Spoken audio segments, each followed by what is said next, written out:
Gene, welcome to Gnostic Media Research and Publishing's podcast. How are you doing tonight? Doing well, Jan. It's good to be here. And I really appreciate you coming on the show for this most important topic. And it's something that I've had quite an interest in for some time, but I really didn't know how to approach it. Basically to how to get at it, in other words. And you had sent me a couple of emails that you had written, and one of them actually broke everything down in a way that was exactly what I was looking for, which is why I immediately contacted you when I saw your email. Go ahead. No, I was just going to say that most people don't get it in that very condensed form.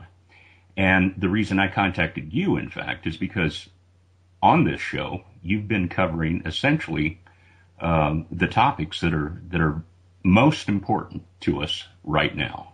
I mean, you go all the way from entheogens to theology, astrotheology. Lately, you've been concerned with economy or money, in fact. And now you're looking into education. I think that pretty much covers the waterfront of what our concerns are right now.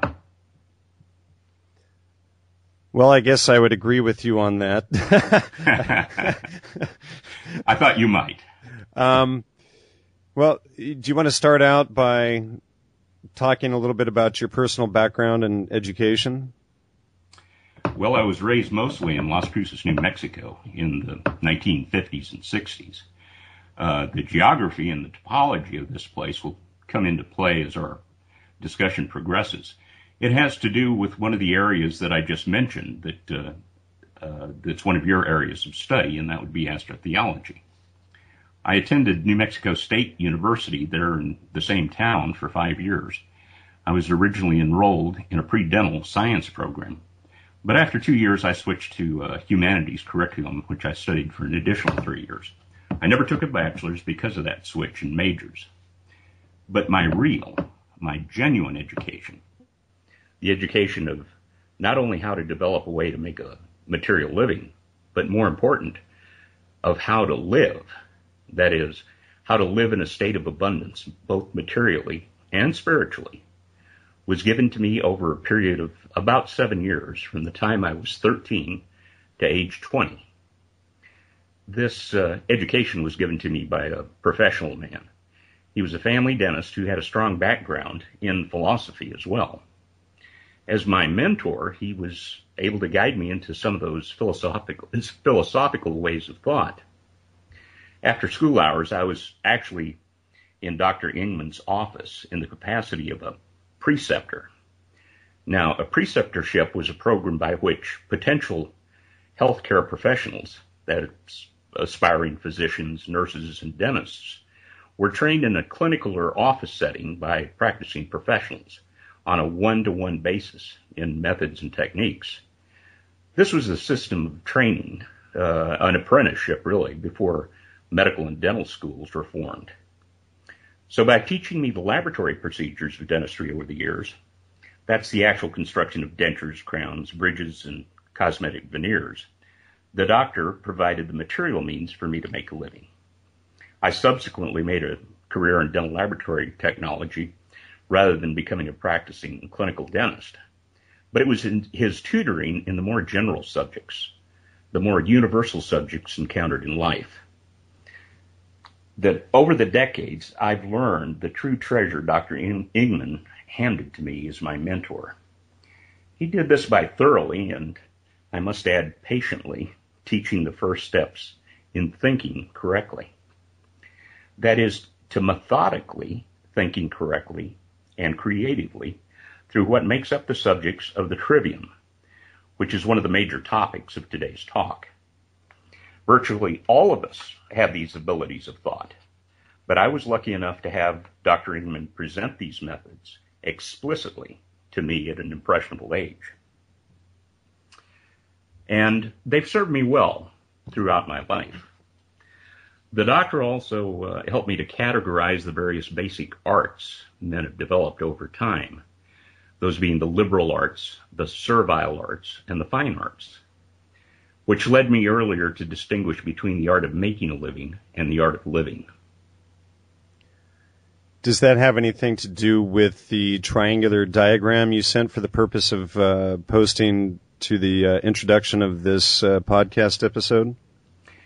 To a degree, yes. That's a Pythagorean right-angled triangle.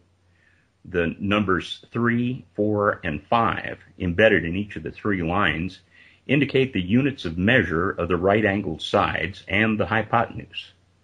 Those units indicate the smallest unit measure for putting a Pythagorean triangle together. In ancient times, when standard type tools were unavailable, architects and builders took a length of rope, tied 12 knots spaced equally apart, then looped it closed with the intervals counting out 3, 4, and 5 to get an exact 90-degree corner. Or they could use the entire triangle as one half of a rectangle to lay out a window or door opening with an aesthetically pleasing proportion, a layout which roughly approximated what's called the golden proportion.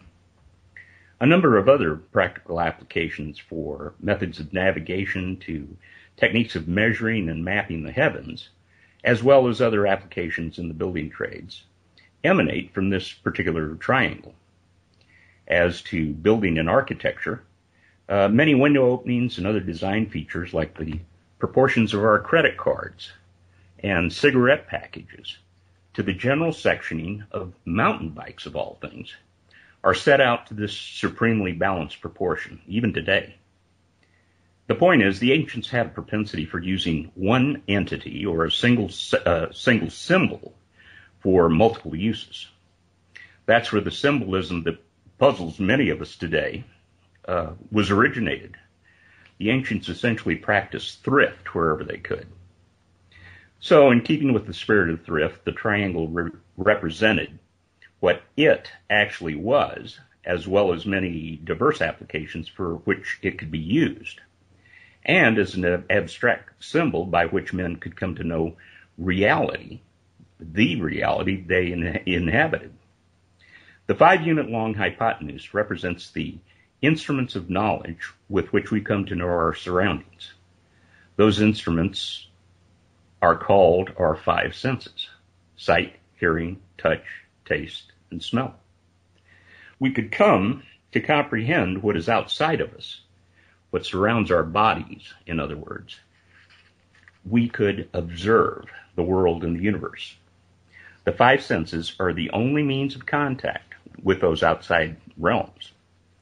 The 3-unit side symbolizes how we can take those observations into our being and come to know, and then to understand, and finally to share and communicate to other men what we had come to know and understand. The 3-unit side represents the trivium and the 3 subjects of which it's made. Now, the 4-unit side symbolizes the quadrivium, which is the group of 4 subjects which complete the 7 liberal arts and sciences. The symbol of the 5, 3, 4 Pythagorean glyph represents man's way of knowing. That's knowing with a capital K. First, you make an observation with the 5 senses. Secondly, you use your mind in a 3-step fashion to, number 1, decide what you know from making that observation. Number 2, how thoroughly or to what degree you understand that piece of knowledge. And number 3, how can you explain what you know to yourself more succinctly and to others? And thirdly, how can you store a number of these integrated observations, which have been made over time, into a coherent, methodical way so as to build upon this knowledge? In other words, so that you don't have to reinvent the wheel each time you make an observation and build a context for it. The Pythagoreans are said to have devised a set of 4 topics to cover all general observations about reality, so as to have the ability for humanity to build upon them with ever higher levels of knowledge and understanding. Those 4 subjects make up the quadrivium. That's what the number 4 represents on the triangle glyph. So the total of human cognition consists of making observations, consolidating those observations with the trivium, and compiling a database of a number of those consolidations into the 4 general categories of the quadrivium. We'll make some sense of this as we go along, but it's really the trivium we have to concentrate on initially. You want to discuss any of those? Give an example. Well, for example, ocean navigation. This is where we set up the helm at the stern of the boat, and the mast came up right in the middle. Well, usually that mast in ancient times was set at that golden proportion, and there was a marking on the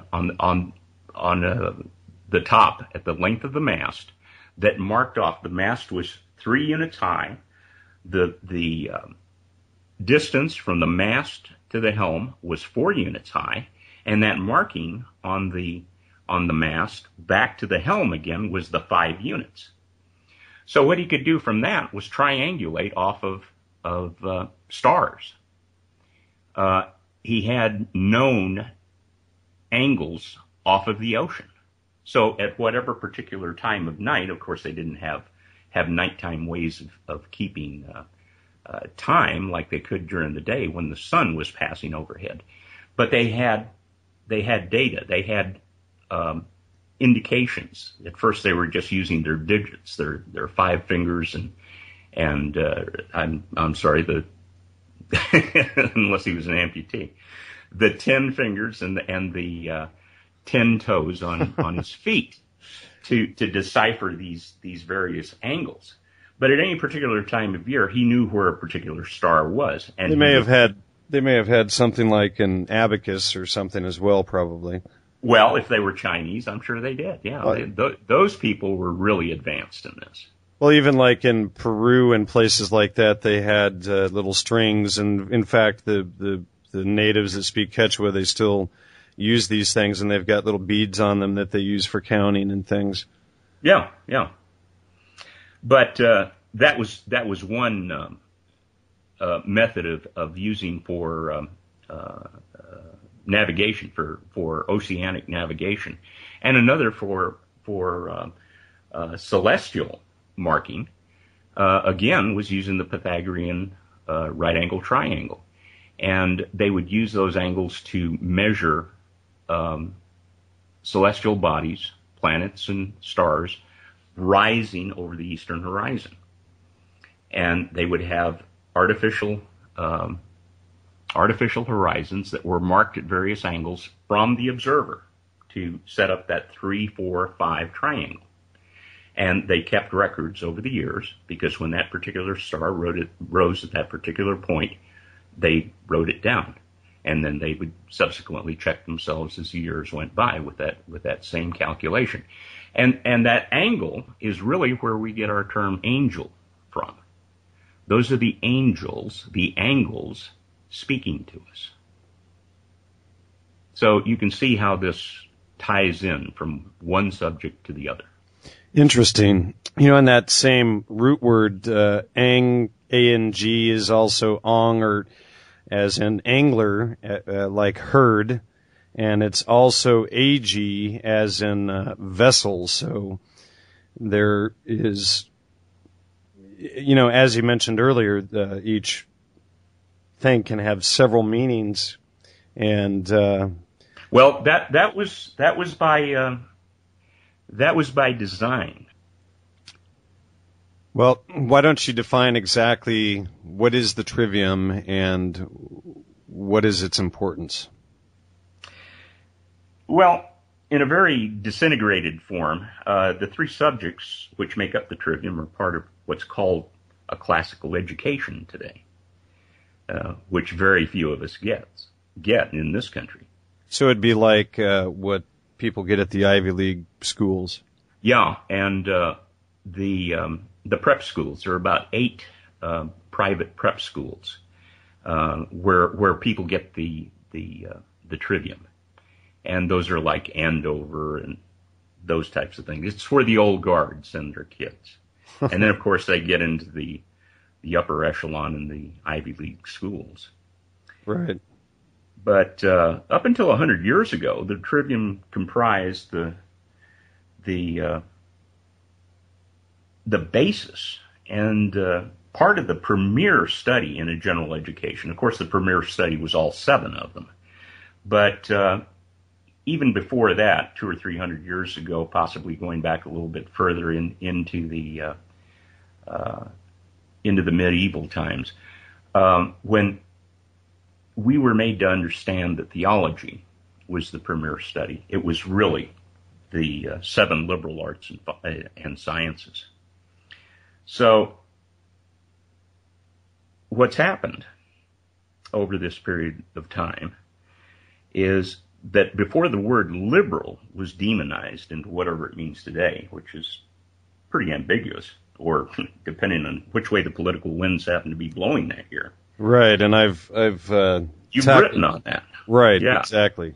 Yeah.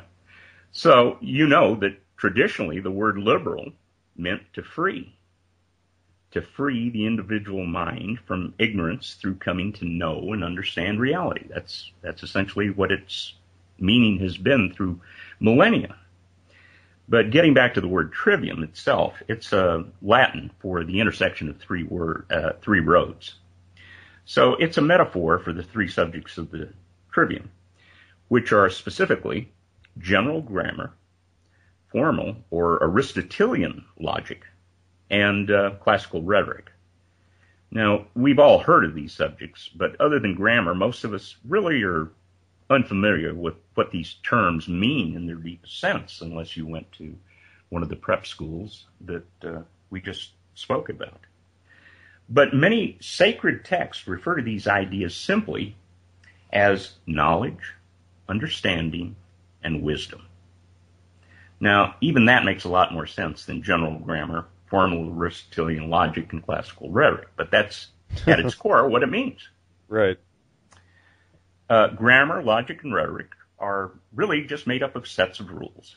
They're well-traveled sets of rules which have been gathered and refined over thousands of years. So, back to the point. General grammar is the systematic method. Now, pay attention to that. The systematic method of gathering raw data of a similar nature into a body of knowledge. When that gathering is complete, we call it a subject or a study. And now, formal logic is the method of bringing full and intimate understanding to that body of knowledge by systematically, there's that word again, by systematically eliminating all stated contradictions within it.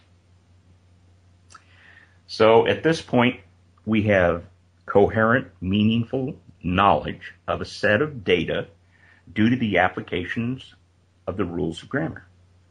And we have an understanding brought about by making that knowledge consistent by applying the rules of logic. To communicate this comprehensive knowledge and understanding to ourselves and to others, or to utilize the insights in the real world in the form of instructions or protocols, we apply another set of rules, the rules of rhetoric, which display wisdom.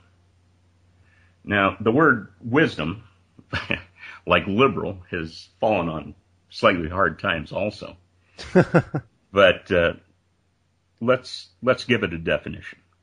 Wisdom is simply the communication to others of the use of knowledge and understanding in the real world.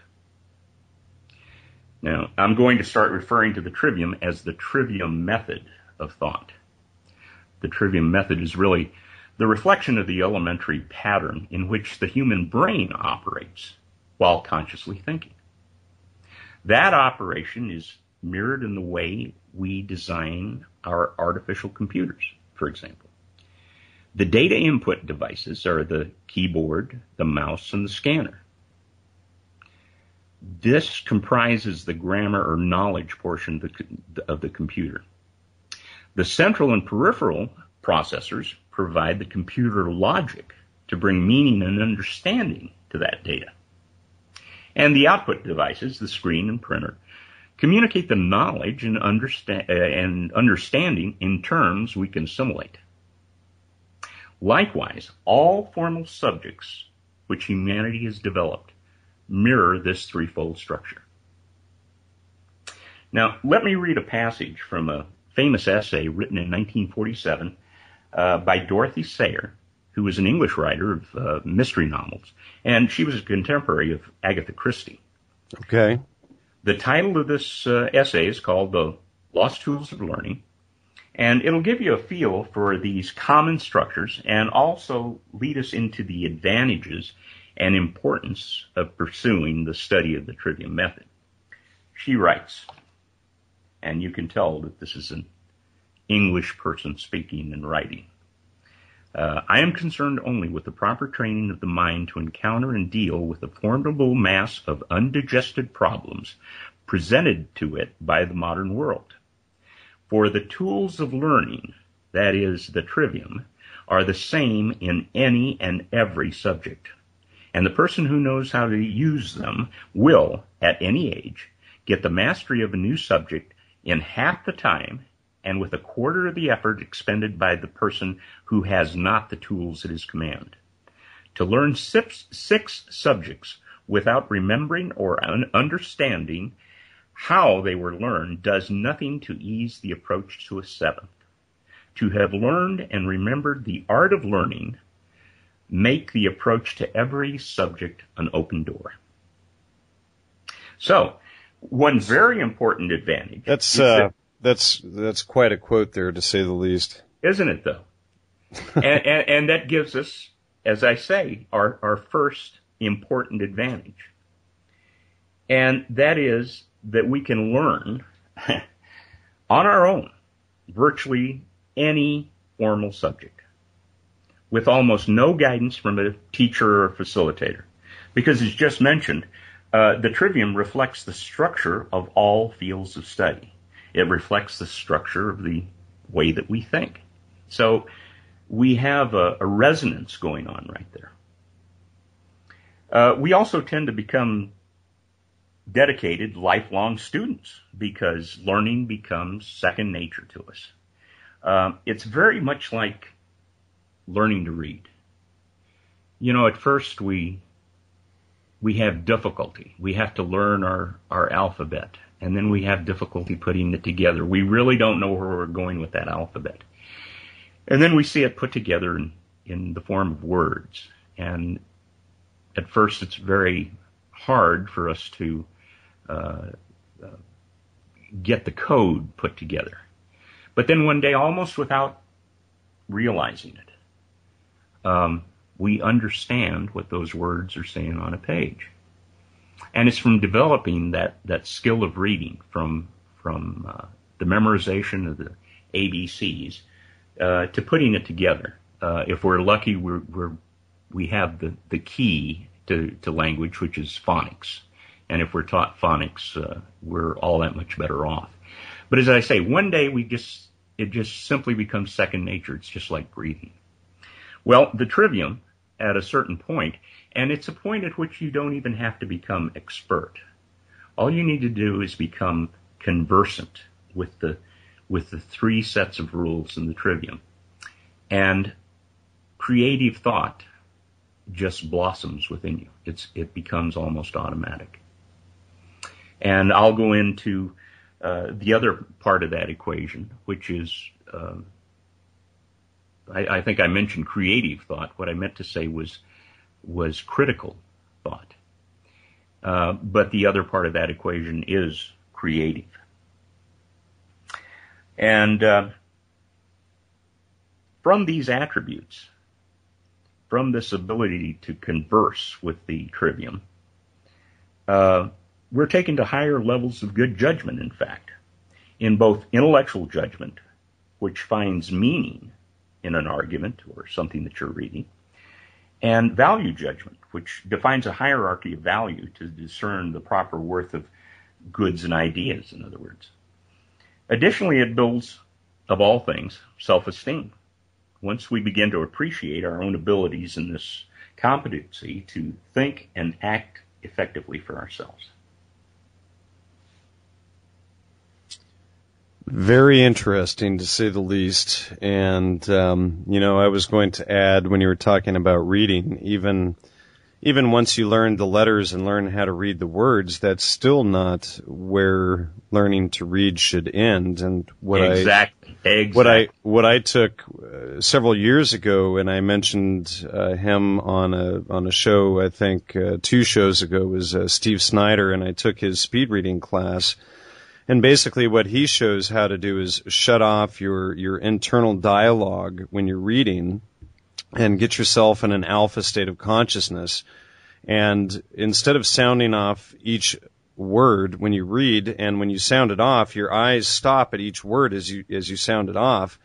And so your eyes have to stop 9 times on average per line. But by turning off the internal dialogue, and then what he teaches you is how to do left, center, right, left, center, right. So then what you're doing is you're only looking 3 times at each line, so then your speed automatically goes up 3-fold. From there you go left, right, and then you go 1 line at a time. And, so this is how these guys get to this level of speed reading, where they are capturing and downloading, photograph memory like all of this information. And Steve Snyder is the number 2 speed reader in the world. He can capture a half a page at each glance. So, he reads both sides of a book in 4 glances, and then turns the page. 4 glances, turns the page. So he reads a whole book in 20 or 30 minutes, and then you can pick a quote. You can tell him, well, quote me the 3rd paragraph on page 187, and he'll start quoting it verbatim from the top. Well, there we go with the skill level. Now, you're probably more advanced than I am, having taken the course, but for me, for example, I'm conversant with the skill of reading. And as you were saying, you can continue to build on your skill level in reading. And the trivium is the same way, and the quadrivium, as we get there, will be the same way.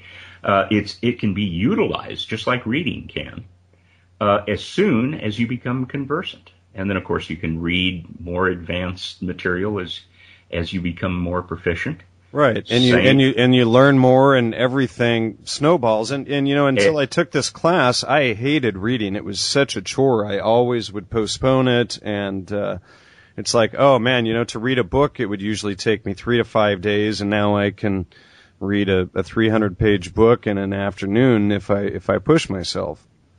Well, there you are.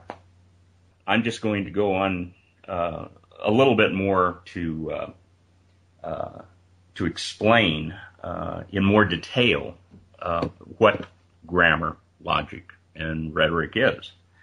So, we're often reminded to do all of these great-sounding things, to learn on your own, to think critically, to develop our creativity, or to work on our self-confidence. But, how do you go about it? Where do you start? And you make it sound as though the Trivium Method is sort of like The Secret or something, it's the course of Tony Robbins' course of self-improvement or something like that. But how do these things click together for the attainment of all of these values? Well, I'm glad you mentioned Tony Robbins, because we're talking about self-improvement courses here.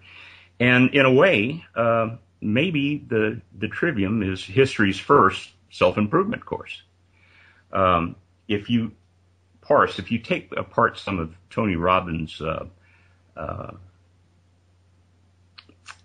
explanations as to what he's going to teach you, he's essentially putting the Trivium Method into a 4-part map of living. We have 4 interests personally in life, and they are personal health, personal livelihood, personal relationships, and the fourth one just escapes me right now. I mentioned health, relationships. Well, there we go. I haven't taken Tony Robbins' course. Well, you have to take the mega memory course, I think, was for that one. Probably so. But at any rate, when he goes through that, you can get it off of his television commercials, that he's telling you to gather a store of knowledge. Then, as often we do, and you just mentioned it, we'll read something, but we really don't understand it. So we've got to go back through and take out all the contradictions, and that's logic. And then finally, we become proficient speakers and communicators. And that's what lays in his television commercials. But really what we're trying to do, believe it or not, is come to a goal, a very simple goal. And that's to distinguish reality from unreality. It's a simple statement, but it's not easy to grasp. So early on, my mentor, Dr. Ingman, gave me this poem to help me in comprehending this idea. It goes, God did not create good and evil, for those are concepts of man. Rather, he created reality and unreality. Reality is everything the Supreme Being creates. Unreality is everything man creates in his own mind. So even to this day, I put my observations to the test with that poem. If I see that something's given to me in a newspaper, for example, I know that it needs to be interpreted. I don't take it at face value. However, if I see a sunrise, there's no interpretation needed. That's just a feature of reality. So this is where these ideas that come from the Trivium to critically think come into play. You're not critical of what God creates. I mean, that's just what is. But you do have to become critical. You have to add discernment to anything that comes from man. So anything that's artificial, and art, for example, art comes from being made by the arm of man. That's what art means. So nature is not artful. Man is artful because he's the one with the arm. So artificial, art, artistic, all those come from the arm of man. So it's any time that you see that, something coming from the arm of man, that you have to be critical, that you have to apply critical thinking. Well, let me interject and ask you a question there. The first thing that pops into my mind is the question between art, the art which would be a typical book like the Da Vinci Code versus, say, another book called the Bible that people classify as religion that God brought forth. Well, those are still works of man. Well, somebody would say that, well, that's a work of God. What are you saying, Gene? How can you say that that's a work of man? It's the work of God. I know it. My priest told me. Well, see, you've either never obtained or you've just thrown out critical thinking. Okay, so that's part of the Trivium. That's part of the Trivium. You've got it. When you're, as I say, when you become conversant with the Trivium, you can go back and look at the Bible. Now, I was raised a Catholic, so I didn't have to read the Bible. Oh, I'm sorry. Yeah. But when I started trading the markets many years later, believe it or not, I started to get all my information about how the markets work from the Bible. And all the concepts that were in there are artificial concepts.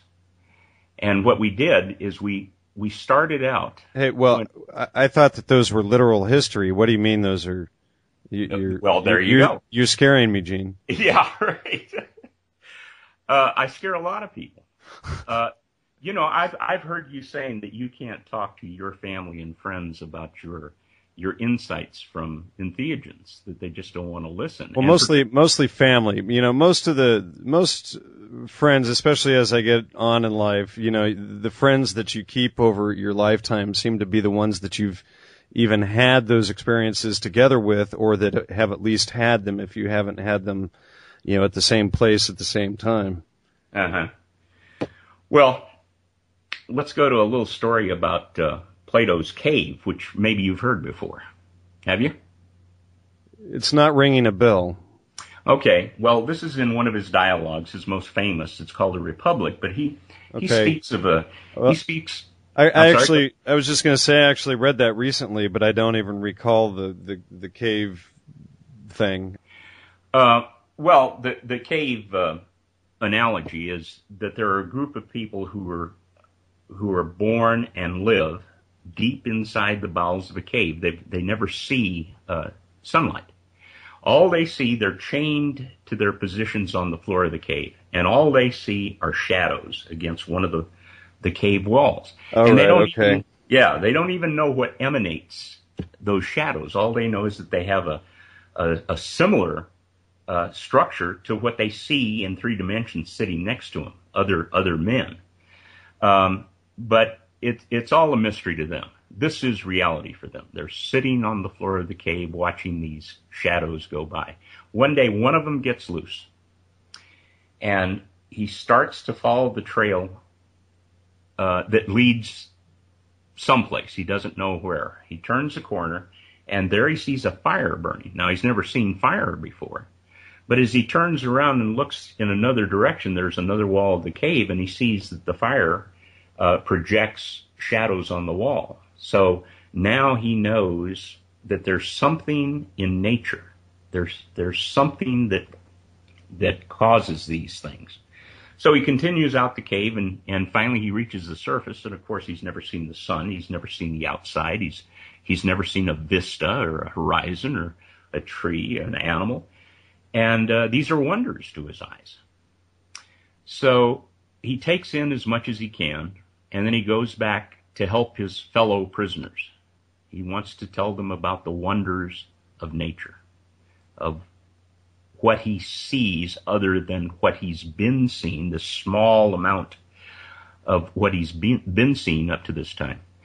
So he goes back down there and he tries to explain to these people what's going on. And they kill him. They're so comfortable in their reality that they don't want to hear any of these things that are true. All they want to hear about are the shadows. So this is what happens when you're not on the same page. The first step to getting on the same page is to become conscious of the way your mind works. That you put together raw data through your 5 senses into a body of consistent knowledge through grammar. Then you come to a full understanding of that by eliminating contradictions within it. Now we can go out and communicate to one another because we've used this filter of deciding what is artificial and what is man-made. One of the things that saved me more time, energy, and effort is simply to have Dr. Ingman tell me that in nature there are no contradictions. The only contradictions that we see are in things man-made. So whenever you take a Bible and you start to have an argument about it, you're arguing all abstractions.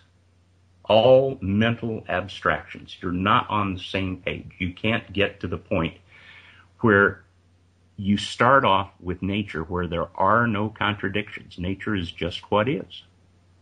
Now, we'll run into our observations and we'll misinterpret those observations at times. And they'll seem like contradictions, but that's where the word, I'm reaching for it now. It's paradox. Paradox.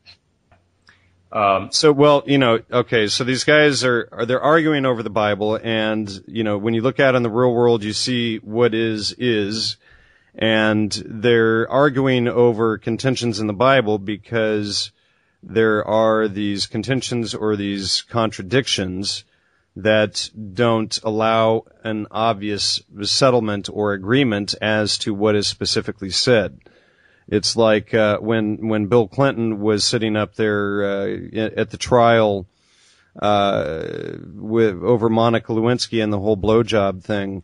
Is the word "it" is or is it isn't? And doing this whole sort of dance over these little finite points like that, and instead of being able to come to an agreement as to the natural meaning of it, as you're saying, of what's outside. Is that correct? Yeah, to a degree. What we have to do is all get on the same page. And that's really what the Trivium does, by reflecting the way our mind works, which is to gather data into a body of knowledge and then to come to a complete understanding of it by eliminating all contradictions. Now, that word contradiction is very important, and I'll get to it in just a moment. But of course, the third thing is once we have our knowledge and understanding of that knowledge together, we want to clarify it within our own minds and pass it on to other people. And when we've done a good job of that, we've passed on wisdom. So that's where wisdom comes into play with rhetoric. But getting to that word contradiction. This will save most people a lot of time and effort to understand that what is, as you put it, what God creates has no contradictions. There are no contradictions in nature. The only place you'll run into a contradiction is something that's been made by man, something that's artificial. Now, in nature, there are times when we look out there and there are apparent contradictions.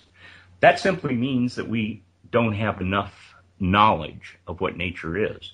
So what the word that can be used for that is paradox. Now, a paradox is a seeming contradiction. So when we look at nature, something that hasn't been touched by the arm of man, we're looking at a paradox. And that's one of the reasons we want to build knowledge so that we can come to know nature. Now, we can also look at a paradox in man. There are some times when it looks like a contradiction that's coming from the mouth of a man or from the pages of a book, like the Bible, for example. And there may be an apparent contradiction in there, but in fact, it's a paradox. And one of the basic paradoxes of so-called sacred texts like the Bible is that it could be read metaphorically rather than literally.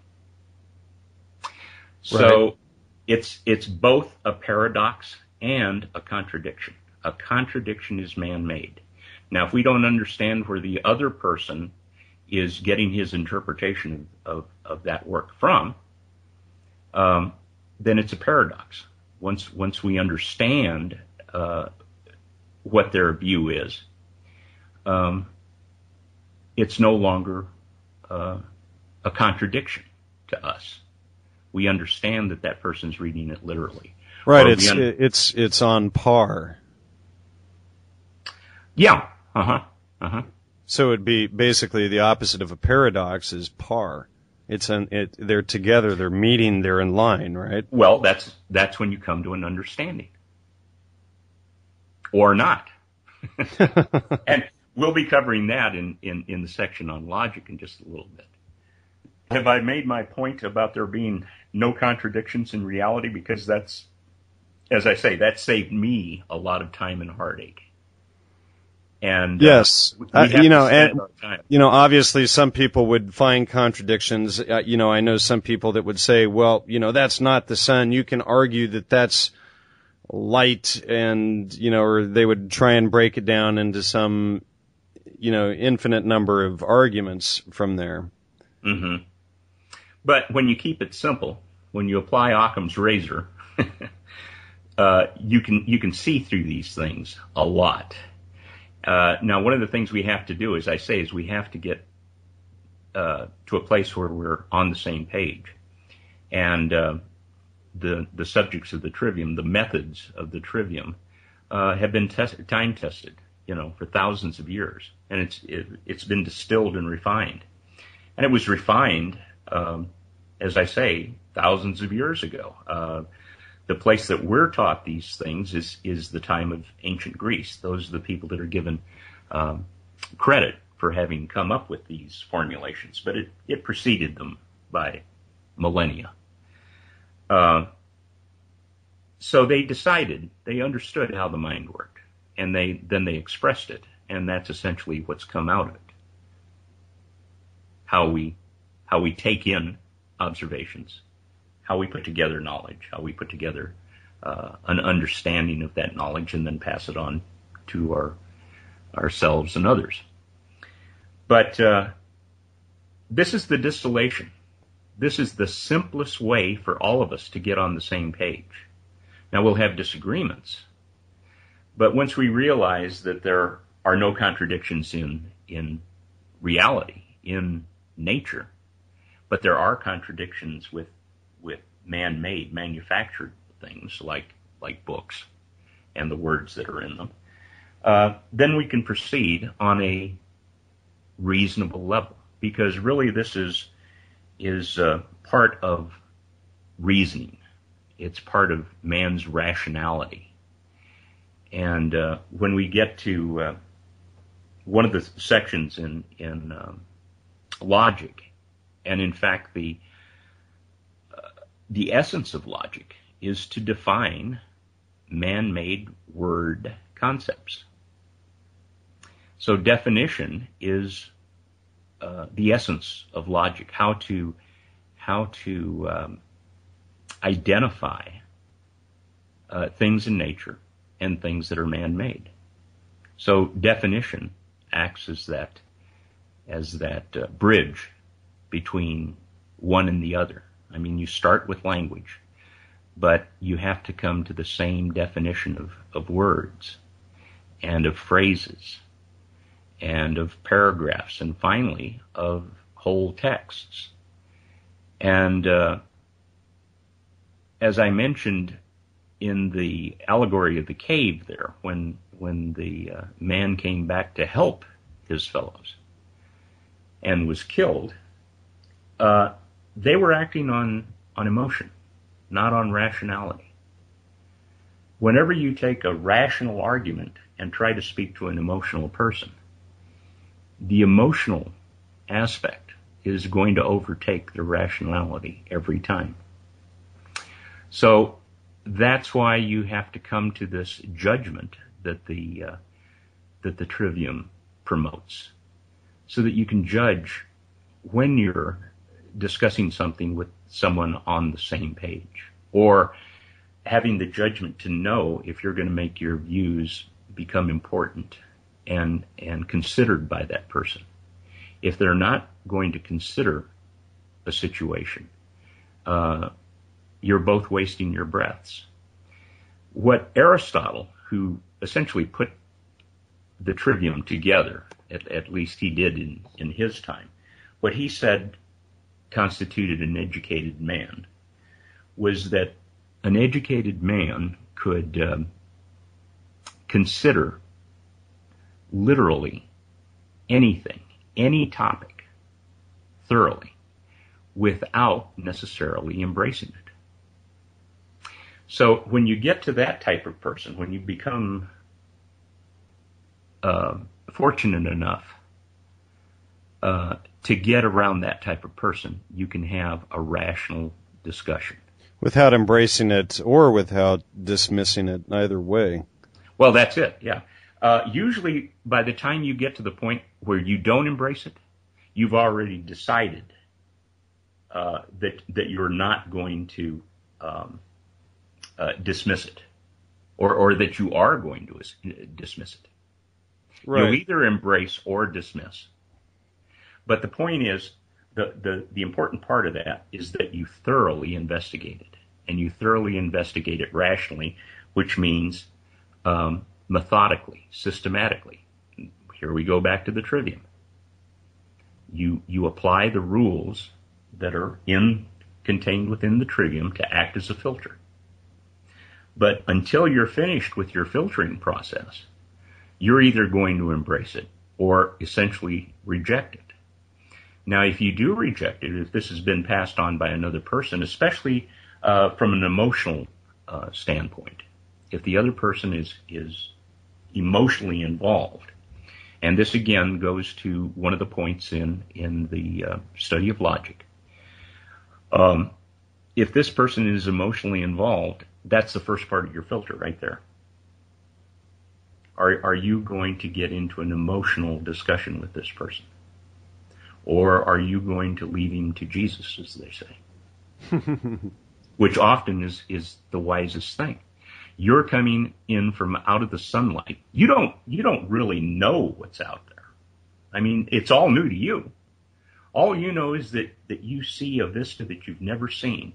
So let's go back and get these people, take them out there, and we'll work on it together. The possibilities out there are far greater than what they are here. I can't do it all alone. So come with me. And you're killed for coming up with that proposition by these emotional people who are afraid of opening their eyes and seeing. Now, my point is that if we're given the trivium, these things have been hidden from us here in America and probably Europe for the last 100 years. They've been taken away. The founding fathers, for example, of the United States had this.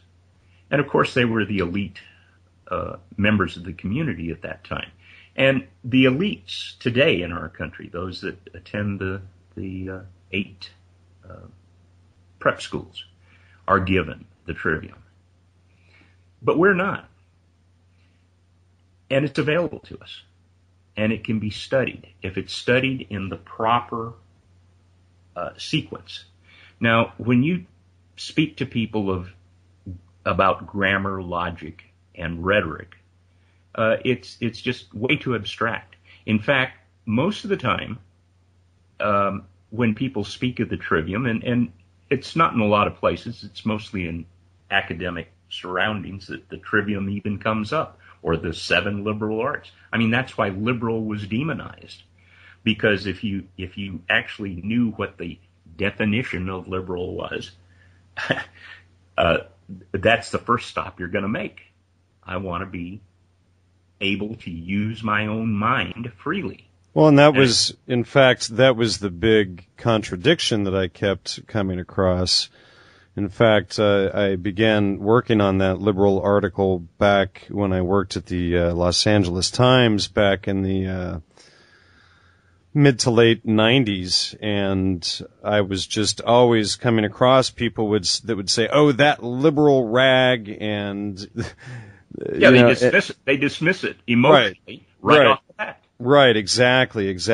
And, it was just funny because they would say, they would confuse liberal with communist and fascist and, and everything else, and they couldn't get the ideas never meshed up. So it was just so maddening to me to hear that on an almost daily basis for 5 years. So that was when I finally started working on that article. Mm-hmm. Yeah. Well, it's been intentional. It's been taken away from us one piece at a time. This is what was taught in the one-room schoolhouse. This is why one teacher could go into a one-room schoolhouse. And the strength of the one teacher, the one-room schoolhouse, was that you mixed the entire age group of children from primary on through secondary school, from the age of 6 to the age of 17. And it was really an upperclassman. See, that's another word that really doesn't have a lot of meaning to us anymore, but that was really the backbone of the one-room schoolhouse. she had the youngest students. She would drill them. She would drill them in their alphabet, in their numbers. In fact, she even taught them before they could do the first calculation with numbers. She would teach them what numbers meant. That 1 meant unity. That 2 meant the first division. That 3 was the first number. It had a beginning, a middle, and an end. That 4 was the first place you could encompass numerically something. And the encompassment that's occurred in the last, as I say, 100, 150 years has been to put our mind into a 4-sided box. Now, when you're taught that the number 4 is the first place you can put somebody, that they only have one place to think on this one side, which has 2 aspects to it, and then the opposite, which has 2 aspects to it, you can keep them running around in that box forever. And I know you're familiar with it. It's called the Hegelian dialectic. Right. That's what 4 is. It's not necessarily the quadrivium. It's the way to imprison a mind. Don't they usually base the Hegelian dialectic as well on the problem, reaction, solution, thesis, antithesis, and what was the other one? I forget. Synthesis. Synthesis. Sure, but it's within that. Let me explain a little story about Hitler. Now, before he came to power, the Nazi Party had already been established, and he became a member of the Nazi Party. And they decided that they were going to use him as their figurehead to take over the reins of power in Germany. So he was in on this plan, which was to burn the German Parliament building down, the Reichstag. Right. So he was already out there being an orator, and the Reichstag was burnt down. Well, of course, it was the Nazi Party that burned it down. So then he waited for the emotional reaction to occur. And then he went in there and feigned disgust along with all the other people as to how could this possibly happen? Who was the perpetrator? And then he came out as the hero by saying, if you just put me in power, I'll stop all this nonsense. All you have to do, of course he didn't say this, but he said all you have to do is give us some of your personal liberties and trade it in for this guarantee of security, and you'll be fine. So there was the... Gee, that sounds a lot like the Patriot Act.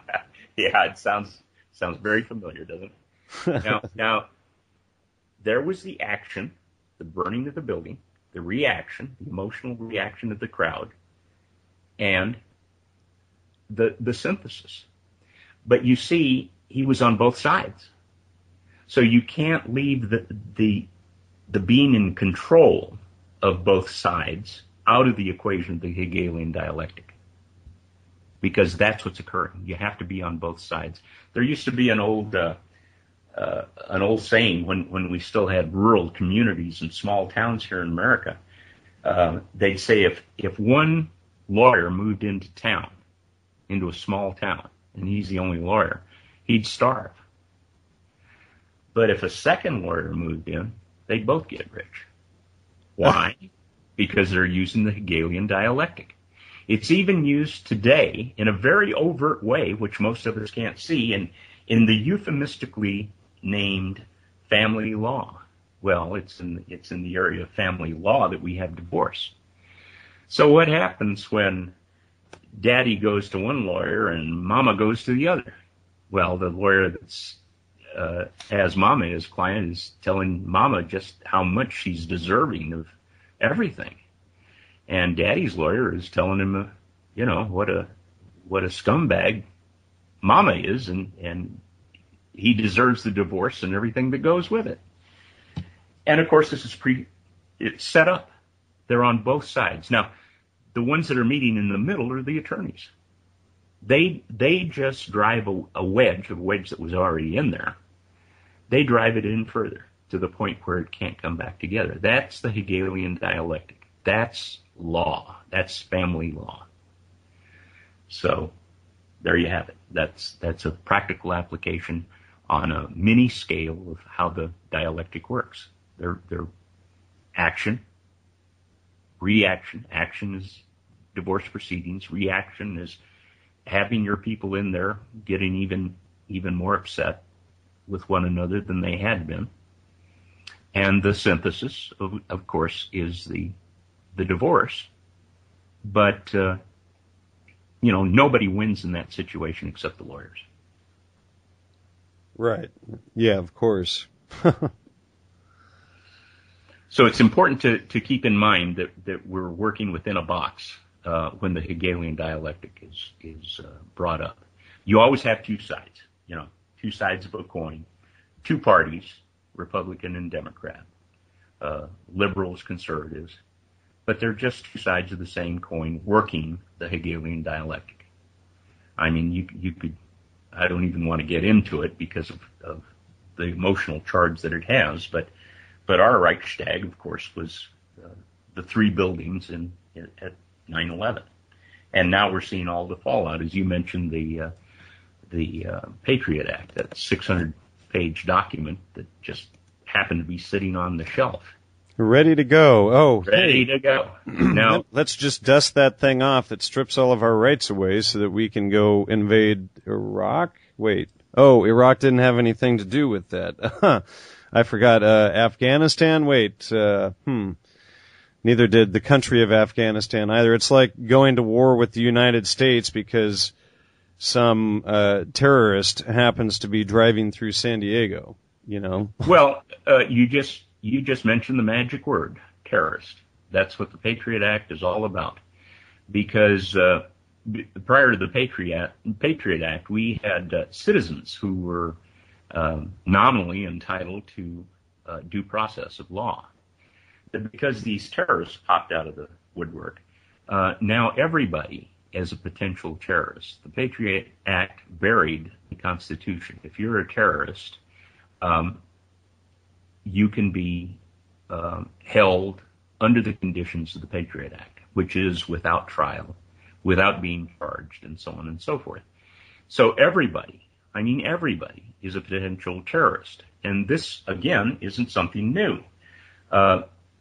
The scam in the past, which was eradicated by the Constitution for a period of time, 150, 200 years, the way that you could get to essentially anybody for a period before that time was to call you a traitor, an enemy of the state. So you were brought up on charges of treason. Of treason, exactly. So treason morphed into terrorist. A treasonous person just morphed into terrorist. And before that, before you were treasonous, you were a witch. And there was actually a set of documents that the church used to decide that you were a witch. And, of course, one of the things was that there was a green substance somewhere in your house, a green ointment. And so it was very important for them because they were going after women, and it was very important for them to go after these women who had lost their husbands either to a natural death or they were off in their armies someplace. But the husband essentially left the property to the woman. Now, if you look at the ledger of the people that were persecuted as witches, almost all of them were property owners. So if you're accused by the church of being a witch, a group of inquisitors comes over to the house, and if you don't have any green substance there, it's conveniently smeared at your on your door or windowsill, and you can point to it. and then you take the witch into custody. Well, she's not following the edicts of our government, which was the church government at the time, and you're tried. You're tried as a witch, and one way to decide if you're guilty or innocent was to throw you back into the womb, which is a body of water. We all come from water, and we can be tested by water. So the water test was, if you were thrown into the deep body of water and you came back up, you floated, you were a witch and you were burned at the stake. However, if you sunk, you were proven innocent and you'll get your reward in the afterlife. But in either case, the church got title to the property. Right. And in either way, you were dead. Yeah. Well, that's kind of obvious. But it's just morphed over time from witches to treason, people, traitors, and now we're all potential terrorists. Yeah, we kind of shed light on this whole idea in my first book with Andrew Rutaji, Astrotheology and Shamanism. I wanted to ask you, some people out there have got to say, well, this sounds like a shortcut. Is that the truth? Well, yeah, it is a shortcut to a degree. But where people really run into this, into trouble, is when you start to study logic. But see, we're kind of skipping ahead here. We're going into understanding something before we put the data together. So let's back up a little bit, because you'll see where the shortcut is. But we'll go back to grammar, because we still have to determine what's real and what's unreal.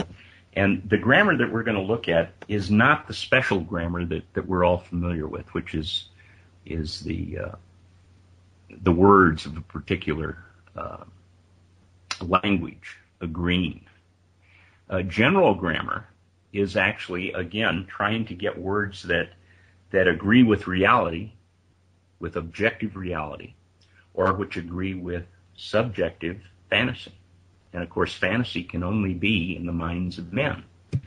So one of the ways of determining if the subject that you're studying, or if you're putting together a subject, is to decide how you're going to test whether these concepts, that words are really concepts.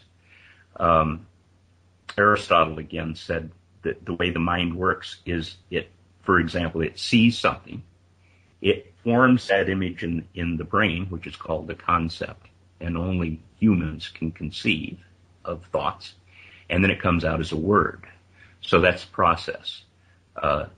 See, conceptualize, speak. Now, when we speak of either things in reality or things that are in the mind of men. So one idea that combines the two, for example, is the sentence, "The map is not the territory." And you may have heard of that before. And that's so that we don't confuse. It's an important concept. It's so that we don't confuse the man-made map, the man-made concept, with the actual territory. Now, if you're going on a camping trip, you can set up camp on a site in the territory. You cannot set up camp on the similar site on the map. So this is setting the two apart. The map is not the territory. Now, a sentence that that relates only to reality is, let's define existence. Existence is every entity, attribute, action, and relationship that is, was, or ever will be. Now, there's nothing in there that comes other than the concept itself. There's nothing that refers to that comes from man, other than man is part of existence. He's an entity with attributes who acts in a particular way and has specific relationships. But that entire sentence can be laid out grammatically. That can also read, existence is every noun, adjective, verb, and prepositional phrase that is, was, or ever will be. Now, to get to a sentence that is completely subjective, that's completely out of the mind of man, is the blue unicorn took her to the depths of the astral realm. Now, there's absolutely, that makes sense. It's a complete thought. But its subject matter is completely man-made. It's artful. It's artistic. So these are the ways that grammar helps us in understanding how we're putting together raw data. If some of that raw data is mixed up, then that's the subject matter that you're dealing with. You're dealing with, if it's understood, you're dealing with, say, a science tract in book form. So you're dealing essentially with nature. If it's a complete fiction, you know it. I mean, it's even called that. You can read a book that's complete fiction. Now, where you start to get confused is when your passed off fiction is fact. Right. Yeah. So, see, we're still in the realm of data.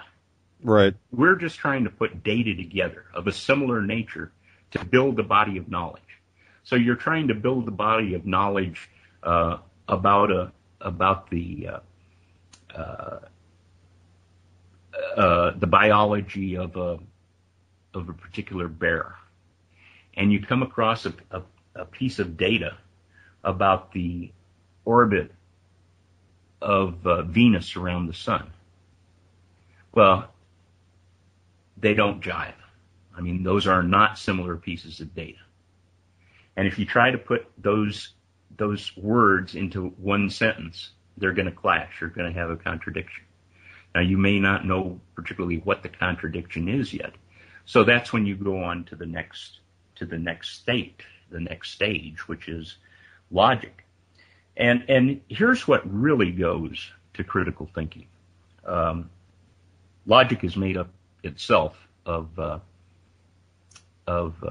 three subjects, and really four, I guess. I'll get to it as I'll explain it as we get to it. But here is what systematic critical thinking is. Most logic courses start out with this list of what are called the common logical fallacies. And there's about 20 or 22 of these, 20 to 30 maybe. There's no one set number in a list. These are essentially a number of pointers. But this way of using concepts and logic is so commonly used. That's why they're called the common logical fallacies. But this is where we might be talking about a shortcut, because once you hear these, you'll see how useful they are. I mean, it's self-evident as to how useful they are. So I'm just going to start with one of the fallacies.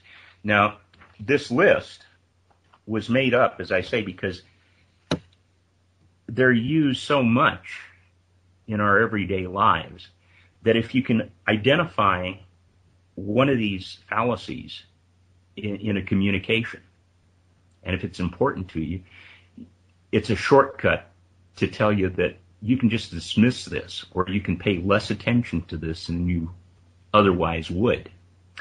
So the scholastics in the medieval times gave these fallacies Latin names, and the first one of these is an argument. These are all arguments, and it's the most common of all these common fallacies, and its Latin name is argumentum ad verecundium, which means argument from authority. That's to say, arguments by one who is called an authority should carry little weight if not independently verified. Examples of this are 50 million Frenchmen can't be wrong. We've heard that. Well, they could. All of them could be wrong. Or monkey see, monkey do. And of course, the most common is that we follow edicts from on high, which are accepted without critical reflection. Now, this doesn't mean you should never accept what is presented by an authority. It means you shouldn't blindly accept an argument as true from anyone, especially if it's a topic, as I said, that's important to you. Right. Now, the following, and I've heard you mention this person before, might give you an idea. This was said by the Egyptologist Gerald Macy, okay, who was self-taught, and the basis of his self-teaching was the Trivium. But he said, they must find it difficult, those who have taken authority as the truth, rather than truth as the authority. You're familiar with that one. Oh, yeah. That is argument from authority, argument ad verecundium. Now, the next argument is argumentum ad hominem, which means an argument against the man, or attacking the arguer and not the argument. Right. This is the exact opposite of argument from authority. Right. This is what they did to Allegro, was attack him. Yes. But you can go in the other way, in the other direction. And you can say, in other words, just because a scoundrel said it, rather than a so-called authority, doesn't mean that it isn't true. There's another fallacy that I didn't include in my list, but it's also called a straw man. Now, that's the first part of attacking Allegro. They set him up as being a less than stable individual. And once you accept that, they set up a straw man. They set up a fictitious person over here that really doesn't reflect the reality of the man. Right. And the common technique is also that they use in straw man arguments is to, you see it all the time, and 911 arguments or arguments against Allegro's work and things like that, is what they'll do is they'll not look at the research that he's presenting specifically, and they won't look at the, like the iconography or the primary texts that are available outside of his work. And they'll set up an argument with unrelated data and then refute that data that had nothing to do with what was actually presented. And only other people who haven't taken the time to look at it themselves fall into that trap, which is why I'm so adamant on my show and on my forum that, that before you attack someone's research, you have to either talk to them and find out from them directly or read their work. Well, you see how this can work in concert. There's a whole concert of fallacies regarding what you just mentioned about Allegro. Number one, they set up the straw man. The straw man was set up in the Hegelian dialectic. They made two false sides, and then they attacked it. And then thirdly, they went, after they set up the straw man, they set up the ad hominem. Just because this kook said it, it can't be wrong. So it's not worth your looking into into the body of knowledge itself. Right. And not only that, but, Wasson, who was the one who launched most of these attacks against Allegro, was vice president of PR, or public relations spin, and it looks from my research that he was even trained by none other than Edward Bernays, who is the father of PR and the nephew of Sigmund Freud. Yeah, no, Sigmund Freud, I'm familiar with Bernays and his background. He's the one that took the word propaganda, because at the time that he came into prominence, the word propaganda was starting to become looked at with disfavor. So he came up with the term, which means exactly the same thing, and called it public relations. So he demonized that word, right? Or actually canonized it. It became a saintful word to be called public relations, when in fact it was. See, here's where definition comes in. It's like human resources. Yeah. Oh, that one kills me. Human resources. Now, how can you be insulted? And people are insulted by that every day of the week. How can you call children kids? A kid is a goat's offspring. It's a dehumanizing situation that's purposely perpetrated. But that was a good example as to how there are more than one of these fallacies. And as I say, once you start to get proficient with it, for example, I carry a small card in my wallet with about 25 fallacies on it, with the many of them with the Latin name, because I find the Latin name acts as a mnemonic. It helps me remember what the argument actually is. And sometimes I'll get in there, like we were just discussing with Allegro, and I'll find, well, I recognize one fallacy, and then I say, oh, well, here's another one. And, there's 3, 4, 5 fallacies in there. Right. And then I either shut off the TV or the radio or close the paper or, throw away the book. Right. So, right. But, and sometimes they'll get away with doing only one of them. And, I wrote a book recently, and then that's where the argument comes into lying by omission. Well, half-truths. We'll get to that in just a minute. Yeah. Okay. The next one I've got on my list here is argumentum ad baculum. And this is argument from adverse consequences, as they put it. It's putting pressure on the decision maker by pointing out dire consequences of an unfavorable decision. Now, baculum literally means bat, or I'll hit you with a bat if you don't accept the argument. So this is the argument from force. You accept something as true not because it is true, but because you'll be hit with a bat if you don't. So there's the argument from force. Now, here's a good one. I like this one. It's called argument ad ignorantium, and it's appeal to ignorance. And the definition listed for it is absence of evidence is not proof of truth. Now, it actually refers to your ignorance. If you're ignorant about just one particular fact, the fact that a negative cannot be proven. Now, I've got to interject that this also goes to another principle in logic, and this is called the onus of proof principle. But only a positive can be proven. A negative cannot be directly proven. If something is not or did not happen, how could it be proven? Therefore, the negative holds the field in logic or systematic understanding. In other words, if it's not, your best course of action is not to make a decision yet, but lean in the direction of the negative.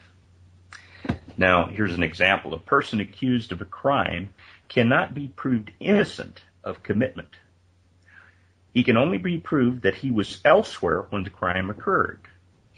An alibi is a positive. It can be proven. So, properly, an accused person must be held by the law in the negative, that is, as innocent until proven guilty of committing the crime. The onus of proof is on him who asserts the positive, the accuser in this example.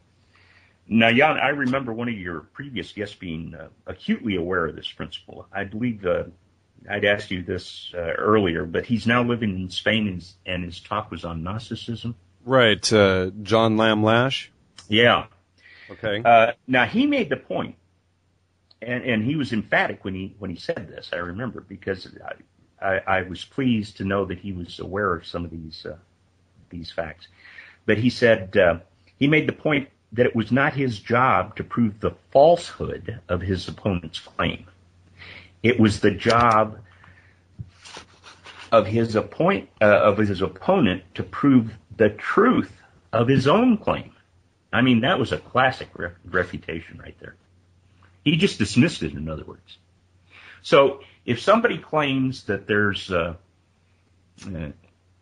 well, if somebody claims that Jesus existed and was a historical character that rose up and had all of these attributes, they should be able to substantiate that other than with one single book. Well, yeah, that's getting pretty far away. That's a very advanced way of looking at it. But let's get a little bit closer, and we'll stick with right, Jesus. Sorry. No. I mean, somebody says that he sees Jesus appearing over in the corner. And you look over in the corner and you say, I don't see him. And he says, I tell you, he's there. You know, you've got to believe my argument for Jesus. I see him over in the corner. And you continue to insist that you don't see him. And so he says, well, I say he's there. You prove that he isn't. Well, that's what I'm saying. A negative cannot be proven. If it's not there, or if it didn't happen, you cannot prove it, you see? I can win that argument. That's a simple one. You just say, well, you're just not being spiritual enough. Well, see, here's where you save yourself a lot of trouble. You don't bother to argue. You turn around. I tell you, Jan, this has saved me more heartache, just like the idea of there being no contradictions within nature. This idea of when you get to that point, when you use this fallacy here, you simply do not continue the conversation. Now, it's that type of conversation can most effectively take place in a book. Now, if someone has an open mind, and the Trivium helps a person to have an open mind, they'll study it. Right. And if not, these are not good verbal arguments to get into. For one thing, that person is being emotional, which is another one of these fallacies here. But you're getting into an emotional argument, and you're never going to win an emotional argument with a rational argument. It just isn't going to happen. It can happen over a period of time if you can get on the same page, if you can get them to start knowing their own mind. But the whole idea of religion is to keep people from knowing their own mind. That's why all these things have been hidden from us, or are being hidden from us. And they're very simple, and they're very available. Exactly. Now there's a book that I recommend when I informally teach these subjects. But I teach, for example, general grammar from a book that's called The Trivium, and it was written by a nun in the 1920s. She was teaching the Trivium in an all-girls Catholic school, and her name was Sister Miriam Joseph.